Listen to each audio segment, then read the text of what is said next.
ॐ अज्ञानतिमिरान्धस्य ज्ञानाञ्जनाशलाकया चक्षुरुन्मिलितं येन तस्मै श्रीगुरवे नमः।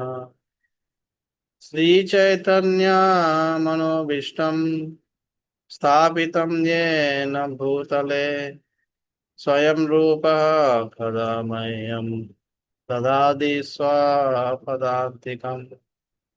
वन्देऽहं श्रीगुरोः श्रीयुतापदकमलं श्रीगुरुं वैष्णवांश्च श्रीरूपं साग्रजाता सहगना रघुनाथान्वितं तं सजीवं साद्वैतं सावधूतं परिजनासहितं कृष्णचैतन्यदेवम् श्रीराधा कृष्णपदा सहगना ललिता श्रीविशाखान्वितांश्च हे कृष्णा करुणा सिन्धु दीनबन्धो जगत्पते गोपेशा गोपिका कान्ता राधाकान्ता नमोऽस्तुते।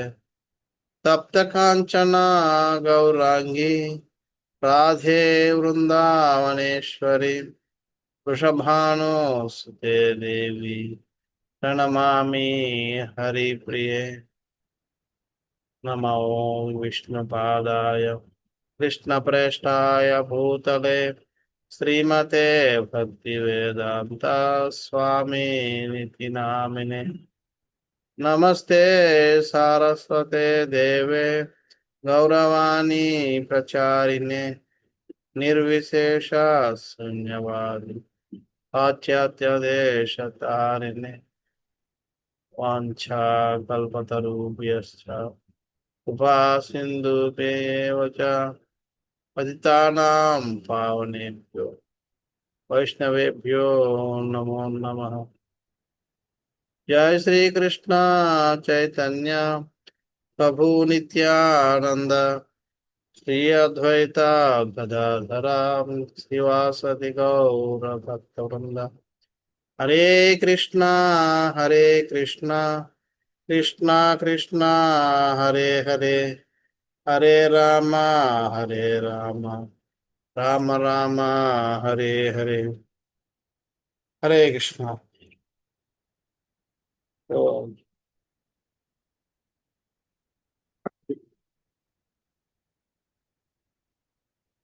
వినూందు కార్యక్రమంలో మీ అందరికి స్వాగతం. ఈరోజు మనం కృష్ణుడు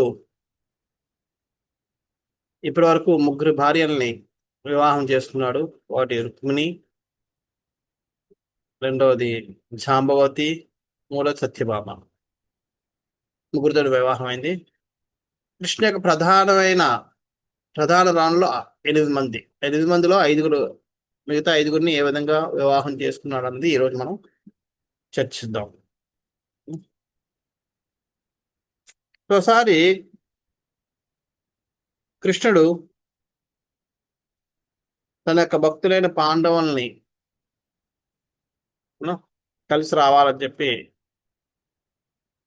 తన యొక్క సేనాపతి అయిన సాత్యకి, లేదా యూధనుడు సాత్యకి ఇద్దరు, ఆయనకి 2 పేర్లు.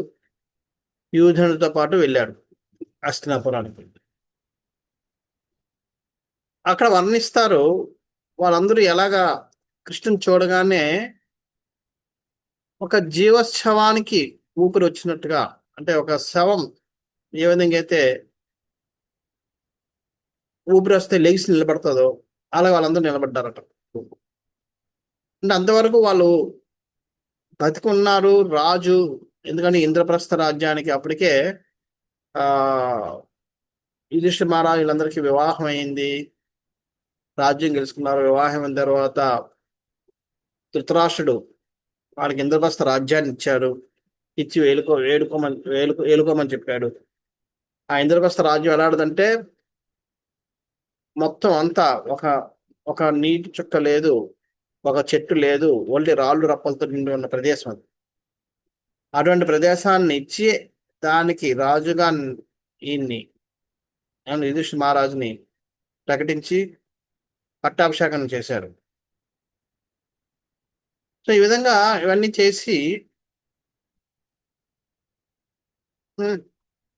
ఆ పంపించినప్పుడు వాళ్ళందరూ అటువంటి వాళ్ళని, అటువంటి భక్తులను చూడడానికని కృష్ణుడు వెళ్ళాడు. ఎలాగొన్నారు అని చెప్పి. సో ఆయనకి అన్న రాజ్యం అవన్నీ ఉన్నాయి, రాజుగా ఉన్నాడు, అయినప్పటికీ కూడా ఆయనకి సంతోషం లేదు. ఎందుకంటే కృష్ణుడి యొక్క సాంగత్యం దొరకడం లేదు.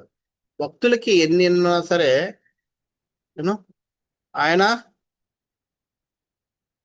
ఆ సంతోషంగా ఉన్నాడు. కృష్ణుడి యొక్క ఇది లేకపోతే. అందుకని భక్తి వినోద్ ఠాకూర్ వారు ఒక పాటలో పాడతారు, కృష్ణ భక్తి లేనప్పుడు నాకు బ్రహ్మ పోస్ట్ కూడా వద్దు, కృష్ణ భక్తుడిగా ఉండే కృష్ణ నిన్ను స్మరించగలిగినప్పుడు నాకు కీటక క్రిమి కీటకాల్లో జన్మించినా పర్వాలేదు, నిన్ను గుర్తు చేసుకోలేనప్పుడు నాకు బ్రహ్మ పోస్ట్ కూడా నాకు వద్దు చెప్పి ప్రార్థిస్తాను. అంటే భక్తుడికి ఎప్పుడు కూడా ఆయనకి భగవంతుడి యొక్క స్మరణ లేనప్పుడు ఎంత పెద్ద పోస్ట్ అయినా, ఎంత పెద్ద యూనో ఉన్నత స్థాయి ఇచ్చినా సరే ఆయనకి ఆనందం ఉండదు.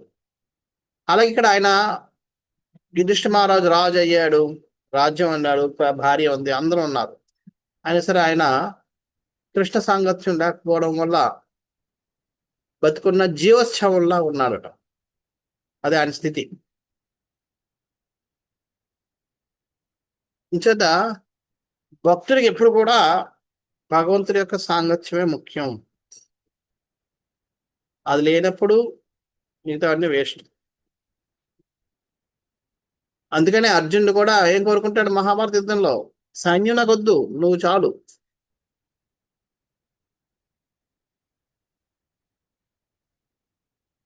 అదే విధంగా వీళ్ళందరూ ఎప్పుడైతే కృష్ణుడు అక్కడికి హస్తినాపురంకి వెళ్ళాడో, ఈయన చూడగానే వాళ్ళందరూ జీవోత్సవాల్లో పడి ఉన్న వాళ్ళందరూ ఉత్తేజంగా ఒకసారి నిలబడ్డారు.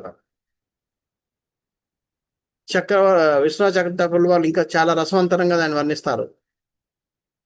ఎలాగైతే హోమాల ఉన్న వ్యక్తికి ఇంద్రియాలు 5 రకాల ఇంద్రియాలు ఉంటాయి, 5 రకాల కర్మేంద్రియాలు, జ్ఞానేంద్రియాలు, ఏదైనా తీసుకోండి, అవి ఉన్నా సరే పనిచేయవు. కానీ ఒకసారి ప్రాణం వస్తే, చైతన్యం వస్తే ఎలాగొస్తారు, ఒకసారి అన్ని 5 పనిచేయడం మొదలుపెడతారు. సో అలాగే ఈ పాండవులు కూడా 5 ఇంద్రియాలు లాంటి వాళ్ళు. 5 ఇంద్రియాలు ఎప్పుడైతే మనిషిలో చేతన అనే పరమాత్మ కృప వల్ల చేతన అనేది వస్తుందో 5 ఇంద్రియాలు పనిచేయడం మొదలుపెడతారు. అలాగే వీళ్ళందరిలోకి కృష్ణుడు చేతనలా ప్రవేశించాడు. సో వాళ్ళందరూ కూడా 5 ఉత్తేజంగానే యాక్టివ్గా ఇచ్చేసారని చెప్తారు. సో ఏదైతే వాళ్ళందరూ కూడా వాళ్ళు ప్రాణవాయువు వాళ్ళకి తిరిగి వచ్చినట్టుగా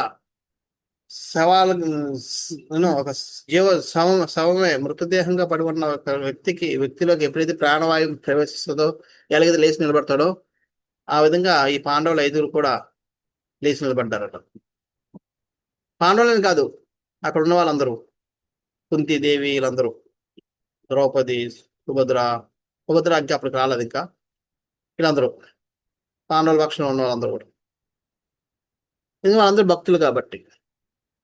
సో కృష్ణుడు కూడా వాళ్ళని అదే విధంగా అంతే ఆప్యాయంగా వాళ్ళందరికీ పలకరించాడు, వాళ్ళందరితోటి ప్రతిస్పందించాడు. యుధిష్ఠిరికి భీముడికి నమస్కారం చేశాడు, అర్జునుని ఆలింగనం చేసుకున్నాడు. ఎందుకంటే యుధిష్ఠిరు భీముడు వాళ్ళిద్దరూ కృష్ణుడి కూడా వయసులో పెద్దవాళ్ళు కానీ పెద్దవాళ్ళు గౌరవించాలని చెప్పి ఆయన నమస్కారం చేశాడు. అర్జునుడు ఇద్దరు సమకాలికి కాదు, వాళ్ళిద్దరూ ఆలింగనం చేసుకున్నారు ఒకరు ఆప్యాయంగా.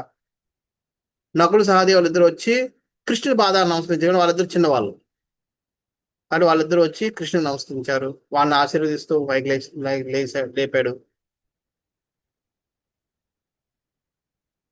సో ఈ విధంగా యుధిష్ఠిరుడు చాలాసేపు ఆయన యొక్క చేతులు పట్టుకుని అలాగా వదలలేక ఆయన ఆప్యాయంగా మొత్తం ఒళ్ళంతా తణుగుతూ చాలా దగ్గరగా ఆలింగనం చేసుకున్నాడు. అది ఆయనకి కృష్ణు మీద ఉన్న ప్రేమ.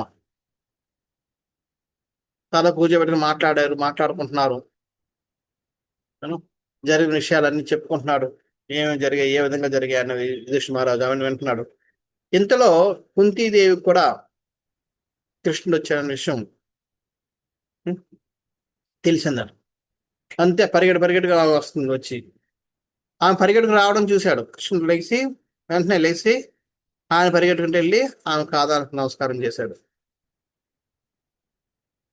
చేయగానే ఆయన ఎంతో ఆప్యాయంగా ఆయన గట్టిగా కౌగిలించుకుని ఏడవడం మొదలుపెట్టింది. ప్రేమ వల్ల ఏడుస్తూ తన యొక్క కృష్ణుడి యొక్క తలని వాసన చూడడం మొదలుపెట్టింది. ఈ విధంగా చేస్తూ ఆమె తన బంధువులైన ద్వారకా వాసులందరి యొక్క యోగక్షేమాలని అడుగుతూ ఉంటాయి. ఇక్కడ కుంతీదేవి మంచి, ఎంతైనా కుంతి ప్రార్థనలు ఎప్పుడు కూడా చాలా ఉన్నతమైనవి. కుంతీదేవి ఒక ఒక మంచి విషయం చెప్తారు. ఏంటంటే, నువ్వు ఇంతకు ముందు కూడా మా యొక్క యోగక్షేమాలు తెలుసుకోవడానికి నా సోదరుని పంపించావు. సోదరుడు ఎవరు అక్కడ? వసుదేవుడు కాదు, అక్రూరుడు కూడా సోదరుడే. ఎందుకంటే అక్రూరుడు కూడా మహం అవుతాడు. అక్రూరుడు కూడా అంకుల్ అంటే అదే ఆమె కాదు.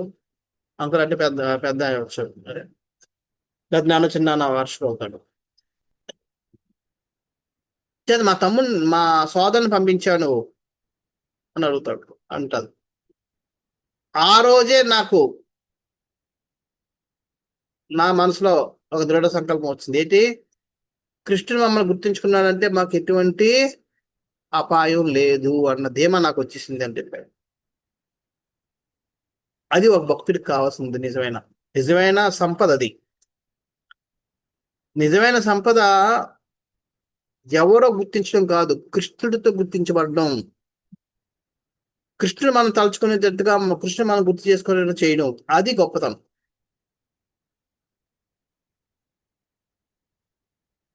అంచేత అప్పుడు ఆమె అడుగుతుంది, ఎవరో ఏదో కోరుకుంటే వాళ్ళ యొక్క కోరికలను నువ్వు తీరుస్తూ ఉంటావు. ఎవరో ఏదో కోరుకుంటుంటారు, కృష్ణ నాకు భగవంతుడు నాకు కష్టం వచ్చిందని చెప్పి. వాళ్ళు ఎవరో నీకు తెలియదు. అటువంటి వాళ్ళకే వాళ్ళ యొక్క అశుభాలన్నీ నాశనం అయిపోతుంటాయి. అలాంటిది మమ్మల్ని గుర్తించుకున్నావు అంటే, మా కోసం నువ్వు ఆలోచిస్తున్నావు అంటే, మా దగ్గర అశుభాలు ఎలాగుంటాయి?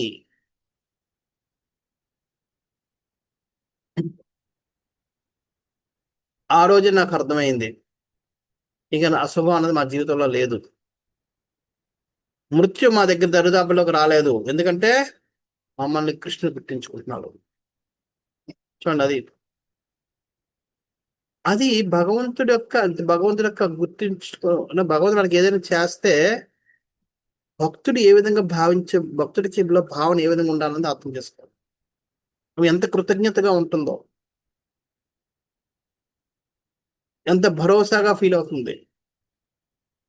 మనమేంటి, ప్రార్థించుకుంటే ఏదో పని అవుతుంది, అబ్బా థ్యాంక్ యూ అంటాం, మళ్ళీ మర్చిపోతాం. నెక్స్ట్ సారి మళ్ళీ భగవంతుడు ఎందుకు ఇస్తున్నాడు నాకు ఇన్ని కష్టాలు, అది ఇచ్చినవన్నీ మనకి ఏంటి,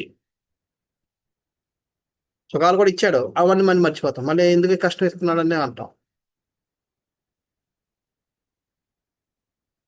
అంటే మనకల్లో ఆ కృతజ్ఞత భావం లేదు. కుంతిదేవి అలా లేదు. ఆయన వచ్చి ఓన్లీ ఇన్ఫర్మేషన్ పట్టుకుని వెళ్ళాడు అంతే. దానికోసం కృష్ణుడు ఆలోచిస్తున్నాడు, మా కోసం ఆలోచిస్తున్నాడు అని ఆ భావనకి ఆమె ఎంత కృతజ్ఞత ఫీల్ అవుతుంది. అంచేత భక్తుడికి ఉండాల్సిన ఆ గుణమే కృష్ణుడికి నచ్చుతుంది. ఆ విధంగా రకరకాలుగా ప్రార్థిస్తుంది ఆమె. ప్రార్థించి మాకు ఇంకా నువ్వు మా పక్షంలో ఉంటుండగా మమ్మల్ని మా కోసం మా యోగక్షేమాల కోసం ఆలోచిస్తుంటే మేము ఇంకా మేము భయపడాల్సిన అవసరం ఉంది, బాధపడాల్సిన అవసరం ఉంది, మాకు అశుభం అన్నది ఏముంటుంది మా జీవితంలో అని చెప్పి ఆమె చాలా గుణగానం చేసి ఇచ్చేస్తుంది. చేసిన తర్వాత అక్కడ యుధిష్ఠిర మహారాజు యొక్క కోరిక మీదకి ఆయన అక్కడ కొన్ని మాసాల పాటు ఉంటాడు కృష్ణుడు. అదే వరుసలో యుధిష్ఠిర మహారాజు కృష్ణుని వేడుకుంటాడు. కృష్ణ, నువ్వు దయచేసి నాకు ఒక సహాయం చెయ్యాలి. ఏమిటంటే విశ్వకర్మని ఆయన ఆజ్ఞాపించు, నాకు ఒక మంచి రాజధాని నగరాన్ని నిర్మించమని చెప్పి.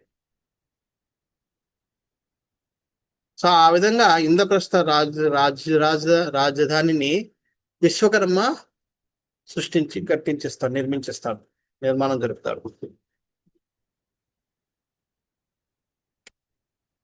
అది అయిన తర్వాత కొన్ని రోజులకి కృష్ణ అర్జునులు ఇద్దరు కూడా కృష్ణులే. కృష్ణ పేరు కృష్ణ, అర్జున్ పేరు కూడా కృష్ణ. అర్జున్ కూడా ఒక కృష్ణ అని కృష్ణ అని పేరు ఉంది పేరు. ఇద్దరు కూడా ఒకసారి వేటకు వెళ్తారు. ఖాండవ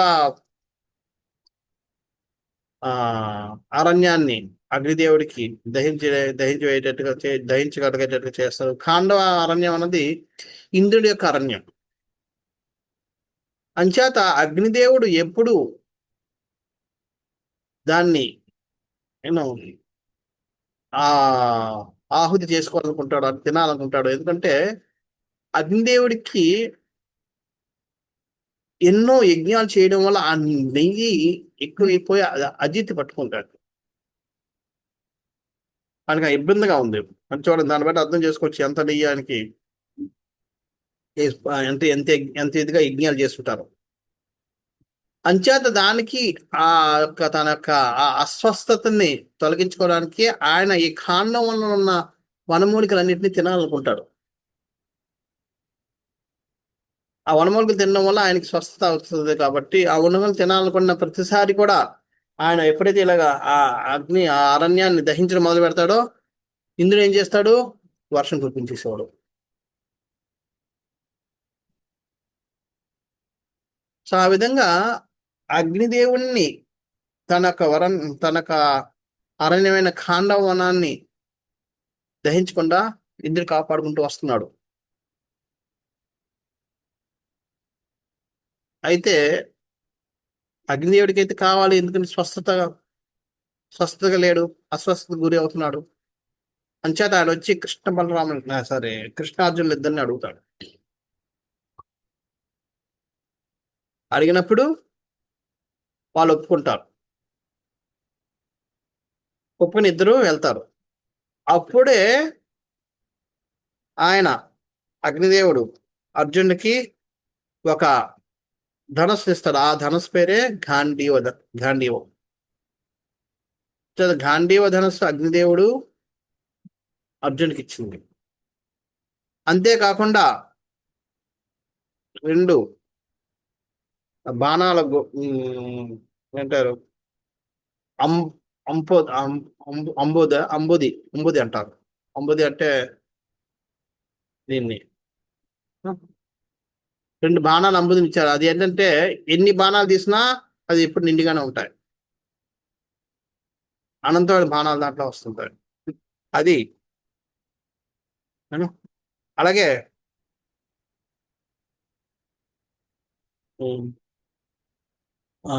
గుర్రం 4 తెల్ల గుర్రాలు, ఒక రథం, దివ్యమైన రథం,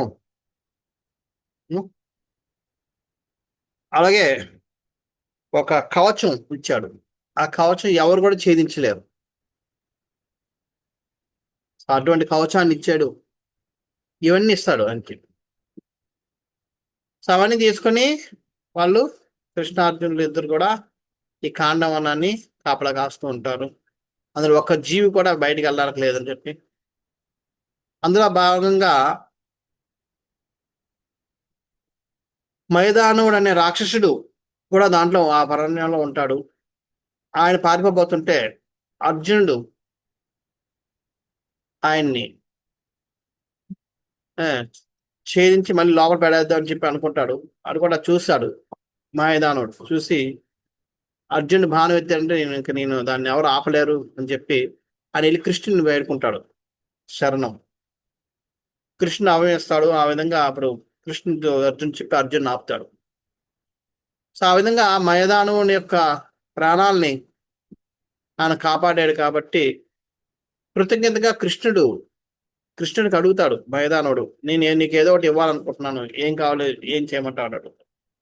కృష్ణుడు నాకెందుకు, ఇప్పుడు వీళ్ళకి కొత్త రాజధాని వచ్చింది, వీళ్ళకి ఒక రాజభవనం కావాలి, రాజభవనాన్ని నువ్వు ఆ, కట్టించి ఇవ్వు అని చెప్తాడు.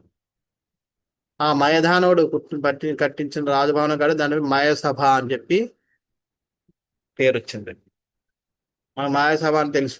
దాంట్లోనే దుర్యోధనుడు నీళ్ళని మామూలుగా నీళ్ళు అనుకుని కింద పడిపోతాడు, అవన్నీ జరుగుతాయి. సో అద్భుతమైన ఆ మయసభని, మైదానుడు రాజ్యసభని, రాజభవనాన్ని, రాజ్యసభని మైదానుడు కట్టించాడు ఈ కృతజ్ఞత గానం. సో ఈ విధంగా ఇవన్నీ జరిగిన తర్వాత వాళ్ళు ఒకసారి కృష్ణార్జునులు మళ్ళీ మరోసారి వేటకు వెళ్తారు. వేటకి వెళ్ళినప్పుడు అర్జునుడికి కృష్ణుడు అక్కడ కూడా రథసారథిగా వ్యవహరిస్తాడు.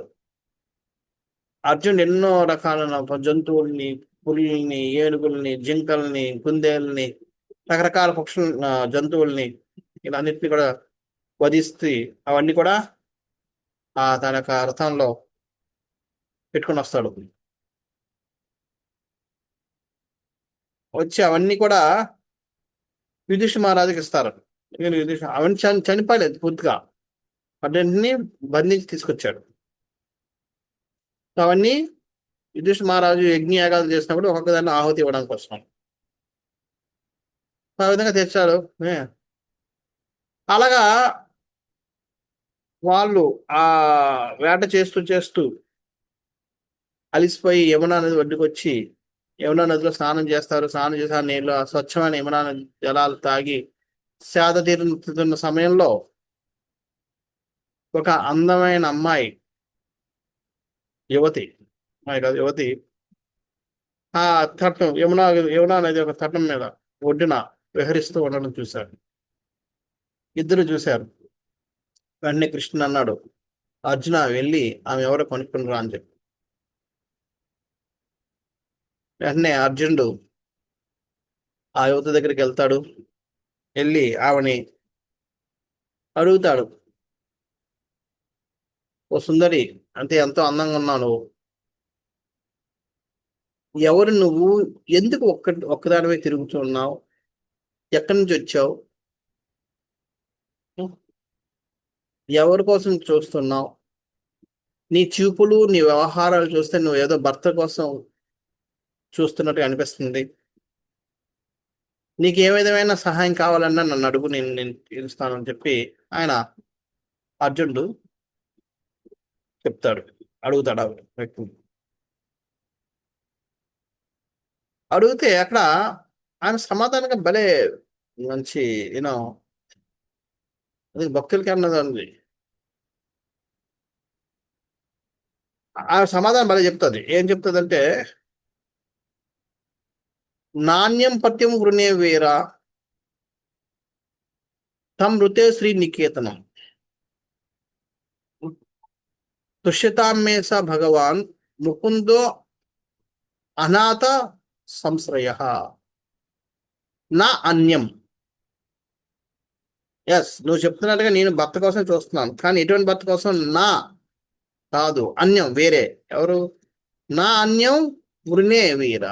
వృణే అంటే వృణే అంటే గెలుచుకోవడం, అంటే నేను గెలుచుకోదలుచుకో అంటే సెలెక్ట్ అంటే ఎన్నుకోదలుచుకుంటున్నాను. ఓ వీరా, ఓ హీరో, లేదా ఓ వీరుడా, నేను ఎవరిని కూడా ఎవరిని కూడా నేను అంగీకరించదలుచుకోలేదు. మరి ఎవరిని? తం ఋతే శ్రీ నికేతనం. శ్రీ అంటే లక్ష్మీదేవికి నికేతనం, నివాసం. లక్ష్మీదేవికి నివాసం అయిన ఆయన్ని మాత్రమే నేను ఆయన తప్ప ఇంకెవరిని కూడా నేను ఎన్నుకోదలుచుకోలేదు.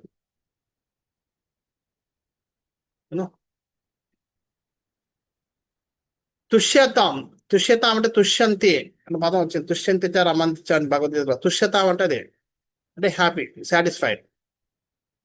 తుష్యతాం మే, మే నా మీద, నా యొక్క, మే అంటే నా యొక్క అని, నా యొక్క ఈ తపస్సు, నా యొక్క వీటి కోసం, నా యొక్క వ్యవహారంతో ఆయన నేను సహా, ఆయన భగవాన్, ఆ భగవంతుడు నా యొక్క ఈ తపస్సుడికి తుష్యంతి. తుష్యతాం అంటే ఆయన సంతోషపడితే, ముకుందో, ఎవరు? ఆ భగవాన్ ముకుంద, భగవంతుడైన ముకుందుడు పెడితే అనాథ సంశ్రయ, అనాథలు,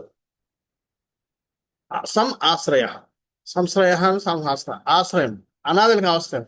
నేను అనాథగా తిరుగుతూ ఉండొచ్చు ఇక్కడ, ఎవరు లేనట్టుగా, కానీ నేను అనాథను కాదు. ఎందుకంటే నాకు భగవాన్ ముకుందో అనాథ ఆశ్రయం. నాలాంటి అనాథులకి భగవంతుడు, ముకుందుడైన భగవంతుడు ఆశ్రయం. అంచేత ఆయన మీద నాకున్న నమ్మకం వల్ల నేను ఇక్కడ తిరుగుతున్నాను. దాంత మాత్రాన నేను అనాథనని కాదు, నాకు ఆయన సర్వదా రక్షిస్తూ ఉంటాడు.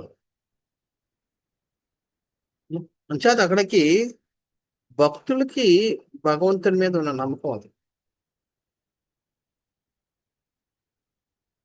భక్తుల్ని భగవంతుడు సర్వదా రక్షిస్తాడు అన్న నమ్మకంతో ఆమె ఒంటరిగా తిరుగుతుంది ఆ వనంలో. ఆ కోరుకుంటుంది కూడా ఆయన్నే. అలాగే నెక్స్ట్ శ్లోకంలో కూడా కొద్దిగా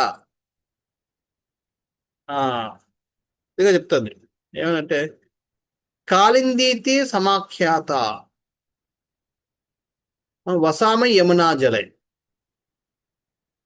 ఇక్కడ పదం ఇది చూసుకుంటే కొద్దిగా ఉంటది. కాళిందీతి, కాళింది ఇతి, ఇతి అంటే ఈ విధంగా. సమ ఆఖ్యాత, ఆఖ్యాత అంటే తెలుసు ఎవరికైనా? ఆఖ్యాపయంతం అని పదం వస్తుంది దామోదరాష్టకంలో. ఆఖ్యాపయంతం అంటే అడ్వర్టైజ్మెంట్ చేసుకోడు తానుగా. స్వఘోషం నిమజ్జాంత ఆఖ్యాపయంత. ఆఖ్యాపయంత నువ్వు తానుగా స్వఘోషం అంటే సొంతగా స్వయంగా ఘోషిస్తూ అడ్వర్టైజ్మెంట్ చేసుకుంటున్నాడు ఈ లీలల ద్వారా అని చెప్పి అక్కడ సత్యవర్తి ముని చెప్తూ ఉంటాడు. ఆఖ్యాపయంతం ఇక్కడ ఏం చెప్తుంది? కాళిందీతి సమాఖ్యాత. ఆఖ్యాత అంటే అడ్వర్టైజింగ్. అంటే నేను అడ్వర్టైజ్మెంట్ దేనికి చేస్తారు? తెలియజేయడం కోసం అందరికి. ఏదైనా స్కీమ్ ఉందంటే దాన్ని అడ్వర్టైజ్మెంట్ చేస్తారు, ఎందుకని అందరికి తెలియాలి కాబట్టి. సో ఈ విధంగా ఆమె చెప్తుంది, నేను కాళింది అని తెలియబడతాను అందరితోటి అని. అంటే కొద్దిగా ఆమె తన గొప్పతనాన్ని కొద్దిగా ఇంకెక్కువ చెప్పింది. నేనంటే తెలియదా నువ్వు ఎవరు అని? నేనెవరు తెలియదు నీకు? మొత్తం లోకంతో తెలుసు నేను కాళింది నేను చెప్పి అన్నట్టుగా మాట్లాడింది. సో ఆ విధంగా అర్జున్ని కొద్దిగా చేసింది. చిన్నది ఎందుకు చేసింది అంటే నీ మీద నాకు ఇంట్రెస్ట్ లేదు అని చెప్పాను. నేను విష్ణువు తప్ప ఇంకెవరిని నేను హీరోగా నేను చూడదలుచుకోలేదు, నా హీరోగా. అంచేత వసామి యమునా జలే. వసామి అంటే వస అంటే నివాసం, అమి అంటే నేను అక్కడ ఏంటంటే యమునా జలే. యమునా యొక్క జనంలో మా తండ్రి గారు కట్టించారు నాకు. ఆ ఇంట్లో నేను ఉంటాను, ఆ నివాసంలో నేను ఉంటాను. అంచేత నేను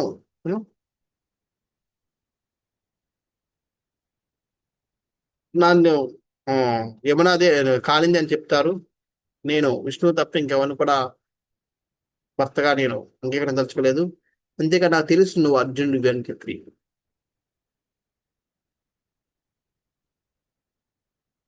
నీ యొక్క గొప్పతనం కూడా నాకు తెలుసు, కానీ నేను మాత్రం అంటే అక్కడ అర్జునుడు కొద్దిగా పడినట్టు ఉంటాడు. అంటే నువ్వు వివాహం కోసం చూస్తున్నావు, నీకేమైనా అవసరం అయితే నాకు హెల్ప్ అంటే ఆమె ఏమైనా ప్రపోజ్ చేస్తుందేమో అన్న దీంట్లో కొద్దిగా మాట్లాడతాడు. అర్జున్ అంటే చాలా అందరికీ ఇష్టమే ఉంటుంది కదా. కానీ ఆమె నీకు తెలియదు నేనెవడో అన్నట్టుగా మాట్లాడింది. రెండోది, నేను విష్ణుని తప్ప ఇంకెవరిని వివాహం ఆడదలుచుకోలేదు.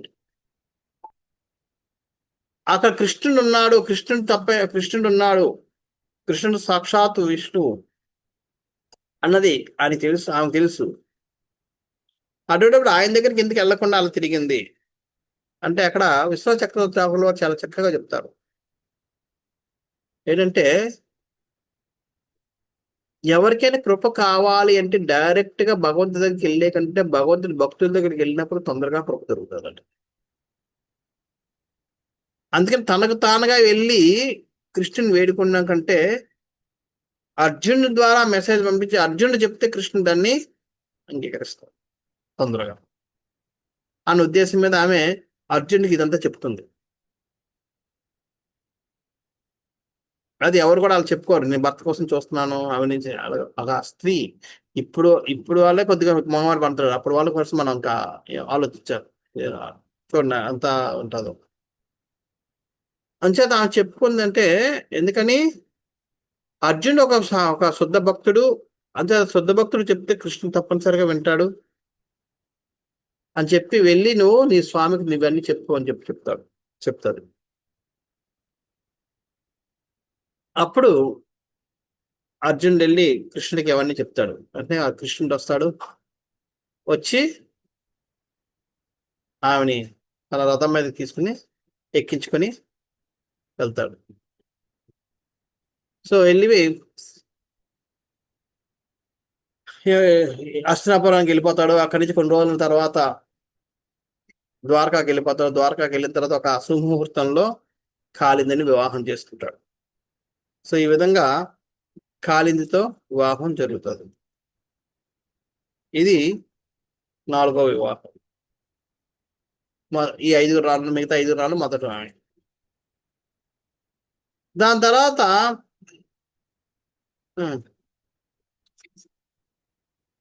అవంతిపుర. అవంతిపుర అంటే ఇప్పుడు వచ్చాడు. అవంతిపుర రాజ్యానికి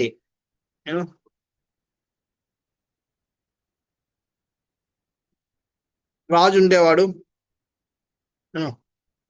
ఆ రాజు పేరు ఏంటని చెప్పలేదు, కానీ రాజు యొక్క అప్పట్లో ఇద్దరు విద్య అనువిద్య అని చెప్పి ఇద్దరు, సరే విద్య అనువిద్య అని చెప్పి ఇద్దరు రాజులు ఉండేవారు. వాళ్ళిద్దరూ ఎవరి పుత్రులు అంటే రాజాదిదేవి. ఆమె కూడా ఒక విధంగా చూసుకుంటే కృష్ణునికి బంధువు అవుతుందట. ఆమె యొక్క పుత్రులు వీళ్ళిద్దరు వింధ్య అనువింధ్య. వాళ్ళిద్దరు కూడా దుర్యోధను యొక్క సహచరులు, దుర్యోధను యొక్క స్నేహితులు. వాళ్ళకి ఒక కూతురు ఉంది, చెల్లెలు ఉంది. ఆ చెల్లెలి పేరు మిత్రవింద.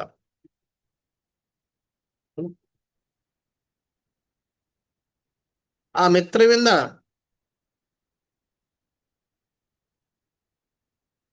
మిత్రవిందని ఆయన పెళ్లి చేసుకోవాలని చెప్పి అనుకుంటాడు.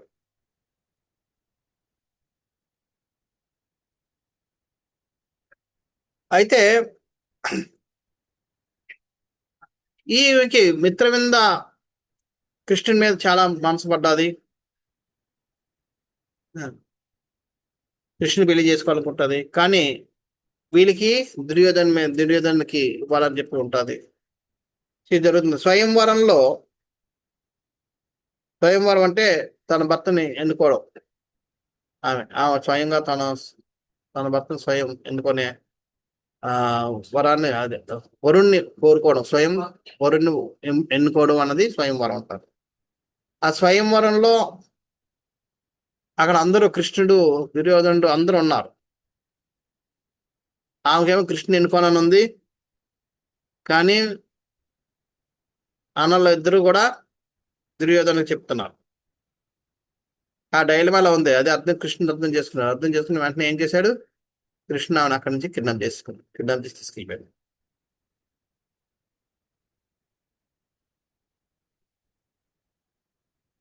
ఒక్కళ్ళు కూడా మాట్లాడలేదు.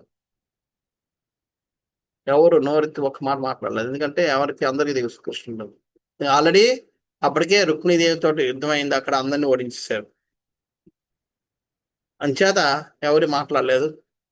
ఆ విధంగా కృష్ణుడు మిత్రవిందని కిడ్నాప్ చేసుకుని తీసుకెళ్లి ఆమెను వివాహం చేసుకున్నాడు. అది తర్వాత.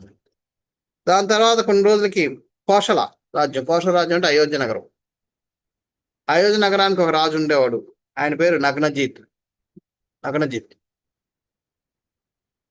ఆమెకు ఒక కూతురు ఉంది, చాలా అందమైంది. ఆమె పేరు సత్య లేదా నగ్నజీతి అని పేరు అంటారు. నగ్నజీతి అంటే నగ్నజీతి యొక్క కుమార్తె అని అర్థం. ఆమె పేరు సత్య. చాలా అందమైన ఆమె.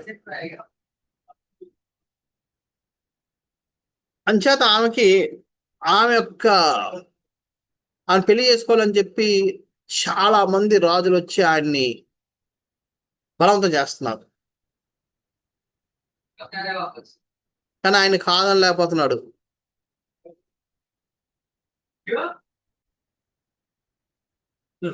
ఆయన ఏ రాజుని కాదని లేకపోతున్నాడు, అలాగని ఇస్తానని కూడా చెప్పడం లేదు. అందుకని ఆలోచించాడు, ఏదో పరీక్ష పెట్టాలి. నాకు కాబోయే అల్లుడిని నేను మంచి అల్లుడిని సెలెక్ట్ చేసుకోవాలి అని చెప్పి ఆయన ఒక పరీక్ష పెట్టాడు. ఏంటి? ఆయన దగ్గర 7 ఎద్దులు ఉన్నాయి. ఆ 7 ఎద్దుల్ని ఒక్కసారే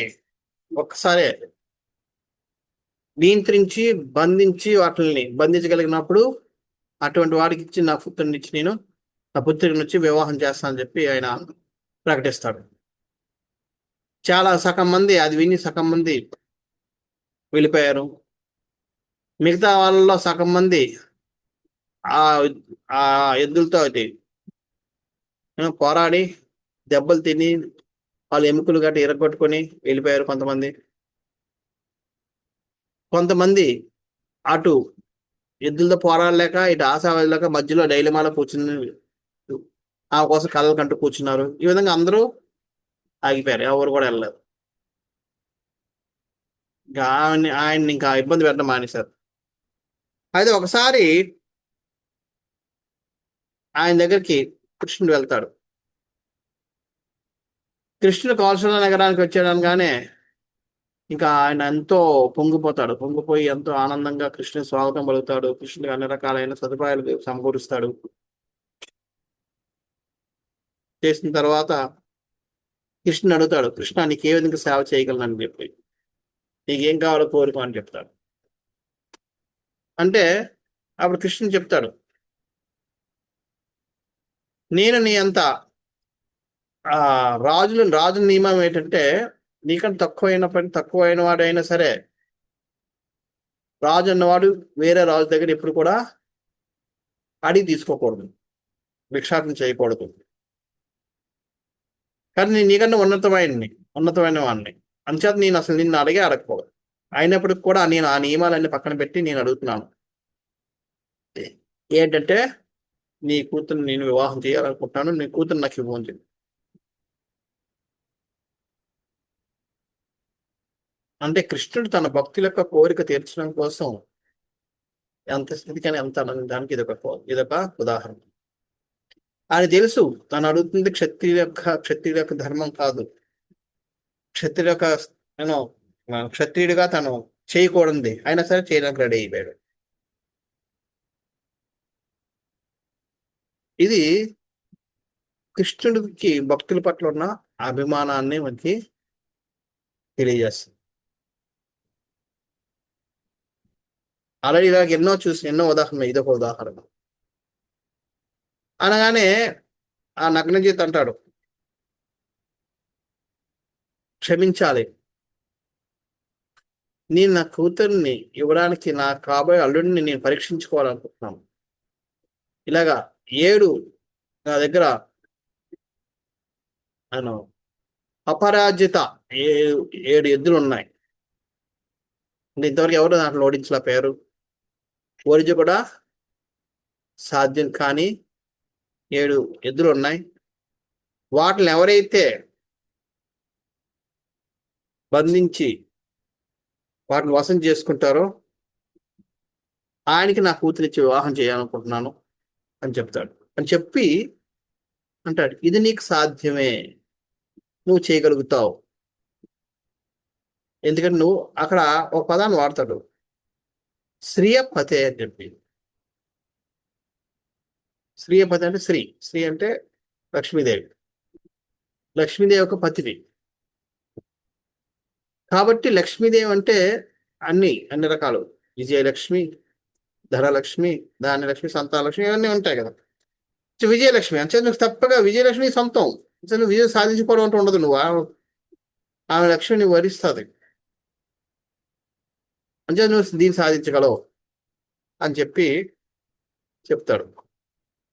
ఇక్కడ విశ్వనాథ్ చక్రవర్తి ఠాకూర్ వాళ్ళు ఒక అడుగు ముందుకేసి రాస్తారు. యాక్చువల్గా నేను దీన్ని ఈ పరీక్షను ఎందుకు పెట్టానంటే నీ కోసమే పెట్టాను. నాకు తెలుసు నువ్వు తప్ప ఇంకెవరు దాన్ని ఆ ఎద్దుల్ని ఓడించలేరు. ఇంకా నిన్నే నేను అల్లుడుగా పొందాలనుకున్నాను కాబట్టి నిన్ను దృష్టిలో పెట్టుకునే నేను ఈ పరీక్ష పెట్టాను అని చెప్పి పరోక్షంగా కృష్ణుడికి ఇస్తున్నారు. అలా ముందే తన కూతురికే కాకుండా నకనిజిత్తుకు కూడా మైండ్లో ఉంది కృష్ణుని అల్లుడు చేసుకోవాలని చెప్పి. సో అది వినేటప్పటికీ కృష్ణుడు కూడా చాలా ప్రసన్నుడు అవుతాడు. ఎందుకంటే నగ్నజిత్ కూడా చాలా మంచి భక్తుడు. సో భక్తుడు కాదు, భక్తుడి యొక్క కోరికను తీర్చడం తన ధర్మం కాబట్టి ఆయన కోరిక తీర్చడం కోసం ఆయన ఎద్దులతోటి పోరాడడం కోసం తన నడుము బిగిస్తాడు. గొట్ట పైన వేసుకున్న కండువా తీసి నడుముకు పెట్టుకుని రెడీ అవుతాడు. వెళ్ళి లోపలికి వెళ్తాడు. వెళ్ళి అక్కడ 7 ఎద్దులు ఒకసారి వస్తే 7 ఎద్దులతోటి 7 కృష్ణులు విడిపోయి 7 ఎద్దుల్ని బంధించి తీసుకొస్తాడు. ఆ తర్వాత అన్నింటిని కలిపి ఒక కృష్ణ 7 ఎద్దుల్ని పట్టుకుంటాడు. చెప్తారు ఎలాగంటే ఒక చిన్న పిల్లవాడు బొమ్మలు ఉంటాయి, చిన్న చిన్న ఏనుగు బొమ్మలు, అది ఎద్దు బొమ్మలు, వాటిని ఏ విధంగా పట్టుకుని భుజం చేసుకుంటాడో సునాయాసంగా, ఆ విధంగా వీటిని చాలా సునాయాసంగా నియంత్రిస్తున్నాడట, కంట్రోల్లో తెచ్చుకున్నాడట కృష్ణుడు. ఇక్కడ విశ్వనాథ చక్రవర్తి ఠాకూర్లు వారు ఒక వివరణ ఇస్తారు. ఏమనంటే 7గురుగా ఎందుకు మారాడు అంటే, యాక్చువల్లీ సత్య ఆమె కృష్ణుడు వస్తున్నప్పుడే తన అంతఃపురం నుంచి చూస్తుంది.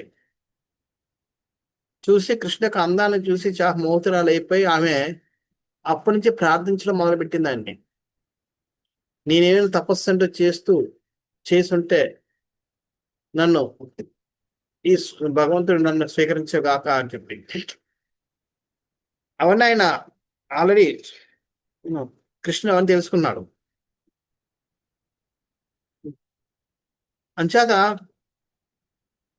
ఎప్పుడైతే ఈ 7 నియంత్రించాడో 7గురుగా విడి అక్కడ విడడానికి ఎందుకు కారణం అంటే, ఆ సత్య అనుకోవచ్చు ఇప్పటికే 5 భార్యల్ని వివాహం ఆడాడు. నేను 5 అయిపోయారు కదా. రుక్మిణి, జాంబవతి, సత్యభామ, కాళింది, దాని ముందు మిత్రవింద, 5 అయిపోయారు. నేను 6 ఆమె. ఈయంతో సమయం చేస్తే నాకెప్పుడు సమయం ఇస్తాడు అని అనుకోవచ్చు. కాబట్టి అలా అనుకోకుండా ఆయన 7 విడి, బాబు నేను 7 విడగలను, ఒక్కొక్కరి చోట ఒక్కొక్కరి దగ్గర ఉండగలను, అంచేత నువ్వు చింతించాల్సిన అవసరం లేదు, నేను చూసుకోలేను, నీతో పాటు ఉంటాను అన్నా అని చెప్పి అది తెలియజేయడం కోసం కృష్ణుడు 7 విడి అక్కడ యుద్ధం చేశాడని చెప్పి చెప్తారు. లేదా ఆయన 7 విడగొండ కూడా యుద్ధం చేసి అతన్ని లొంగ తీసుకోవచ్చు ఎద్దుల్ని. భగవంతుడు చేసే ప్రతి పని వెనకాల కూడా ఒక అర్థం ఉంటుంది. వాటి అర్థాన్ని భగవంతుడు శుద్ధ భక్తున్న ఆచార్యులు మాత్రమే అర్థం చేసుకోగలరు. వారి యొక్క కృపా కటాక్షాల వల్ల వాళ్ళ నుంచి మనం విని మనం కూడా వాటిని అర్థం చేసుకోగలుగుతాం. లేకపోతే మనకి ఎవరికి కూడా భగవంతుడి యొక్క వ్యవహారాల వెనకాతల ఉన్న అర్థం ఏంటంటే మనం అర్థం చేసుకోవడం. ఎప్పుడైతే బంధించాడో ఇంకా నగ్నజిత్ చాలా ఆనందపడిపోతాడు. వెంటనే కూతురు తీసుకొచ్చి వివాహం చేయిస్తాడు. ఘనంగా వివాహం చేయించి ఆ కూతురితో పాటు ఇక్కడ కృష్ణుడు అంటాడు, శుల్కం లేకుండా నీ కూతురు నాకు అంటే నీ కూతురు నేను వివాహం ఆడాలనుకుంటున్నాను అంటాను. కన్యాశుల్కం అనేది ఉండేది ఇంతకు ముందు, ఎవరికైనా తెలుసో తెలియదు. కన్యాశుల్కం అంటే అర్థం ఏంటంటే ఒక కన్యని వివాహం ఆడుకోవడానికి ఎదురుగా ఈ పెళ్లి కొడుకు వాళ్ళకి డబ్బులు ఇచ్చి ఆ కన్యని కొనుక్కొని తీసుకుని వెళ్ళి పెళ్లి చేసుకుని వెళ్ళేవాడు. అది కన్యాశుల్కం అంటారు. కట్నం అంటే పెళ్లి కూతురు వాళ్ళు పెళ్లి కొడుకు ఇచ్చేది. కన్యాశుల్కం అంటే పెళ్లి కొడుకు పెళ్లి కూతురికి ఇస్తారు, పెళ్లి కూతురు కుటుంబానికి ఇస్తారు. నాకు మీ అమ్మాయిని ఇచ్చి నాకు వివాహం చేయండి అని చెప్పి. అంచేత నేను మిమ్మల్ని అడుగుతున్నాను మీ కూతురు మనమని చెప్పి. దానికి అర్థం ఏంటంటే నేనేదో కన్యాశుల్కం ఇస్తాను కాదు, కళ్యాశుల్కం కూడా ఇవ్వను. కళ్యాశుల్కం లేకుండా నాకు మీ అమ్మని ఇచ్చిన వెళ్ళి వివాహం చేయండి అని అడుగుతారు అనమాట. దానికి లేదు, ఇలాగ 7 వద్దులు మీరు ఓడించాలని చెప్పి ఆయన చెప్తారు, ఓడిస్తారు. సో ఇప్పుడు అది కన్యాశుల్కం ఇవ్వకపోవడం ఏంటి? కన్యాశుల్కం ఇవ్వకపోవడం కాకుండా ఇప్పుడు ఈ నగ్నజిత్ ఎంత ఆనందపడి కట్నం పంపిస్తాడు. కట్నం ఏంటంట 3000 మంది యువతుల్ని, చెలికత్తెల్ని పంపిస్తాడు. ఆమెతో పాటు 9000 ఏనుగులు పంపిస్తాడు. ఆ ఏనుగుల సంఖ్య 100 రెట్లు రథాలు పంపిస్తాడు. 100 రెట్లు అంటే 9000 అంటే 9 లక్షల రథాలు. ఎన్ని రథాలు పంపించాడు? దానికి 100 రెట్లు గుర్రాలు పంపించాడట. అంటే 9 కోట్ల గుర్రాలు. ఎన్ని గుర్రాలు పంపించాడు? దానికి 100 రెట్లు అంటే 900 కోట్ల సైన్యాన్ని, మగ సైనికుని పంపించాడు. సో ఈ విధంగా ఇంత పెద్ద కట్నాన్ని పంపించాడు. కట్నం అంటే అర్థం ఏంటంటే పెళ్లి కూతురుతో పాటు తండ్రి, పెళ్లి కూతురు తండ్రి తన కూతుర్ని మంచిగా సదుపాయంగా చూసుకోవడానికి అది వసతులు ఉన్నా కూడా తన యొక్క ఏదో తన తోచిన విధంగా ఏదో ఒకటి ఇచ్చేవాడు, ఇచ్చి పంపించేవాడు. అది ఏంటంటే తర్వాత డిమాండ్ చేయడం వల్ల అయింది. పూర్వం అనకు కాదు. కన్యాశుల్కం ఉంది కానీ కట్నం అనేది అక్కడ లేదు. ఆ లెక్క వస్తే కన్యాశుల్కం ఇంకా తిరిగి మగవాళ్ళు ఆడవాళ్ళకి ఇవ్వాలి. కట్నం అనేది ఆడవాళ్ళు తమ ఇచ్చానుసారం ఇస్తారు. ఇవ్వాలంటే ఇస్తారు, లేదా లేదు, అడగడానికి లేదు. కానీ ఇప్పుడు అది ఇది అయిపోయి డిమాండ్ అయిపోయి గందరగోళం అయిపోయింది, అది వేరే విషయం. సో ఈ విధంగా ఇంత కట్నాన్ని పంపిస్తాడు ఆయన. సో దాంతో ఆయన ఎంతో ఆడంబరంగా కృష్ణుడు సత్యతో పాటు ద్వారకా నగరానికి వస్తున్నాడు. వస్తుండేటప్పటికి ఈ రాజులందరూ ఉన్నారు, చాలా మంది రాజులు ఈయన దగ్గరికి వచ్చారు వివాహం సత్యాన్ని వివాహం చేసుకోవడానికి. కానీ ఆయనేమో ఎద్దులతో చేయాలని చెప్పి ఆయన ఇచ్చేసాడు. సో వాళ్ళందరూ ఒకటైపోయారు.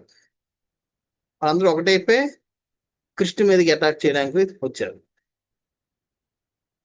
సో అదే సమయంలో అర్జునుడు కూడా ఆయనతో పాటు ఉండడం వల్ల అర్జునుడు ఒక్కడే తన గాంధీవాన్ని ధరించి వాళ్ళందరినీ కూడా ఒకరిని కూడా చంపకుండా వాళ్ళందరినీ చెల్లాచెరు చేసి పరిగెట్టిస్తాడు, చెల్లాచెరు చేసి పడేస్తాడు. వాళ్ళందరూ కూడా పారిపోతారు మళ్ళీ.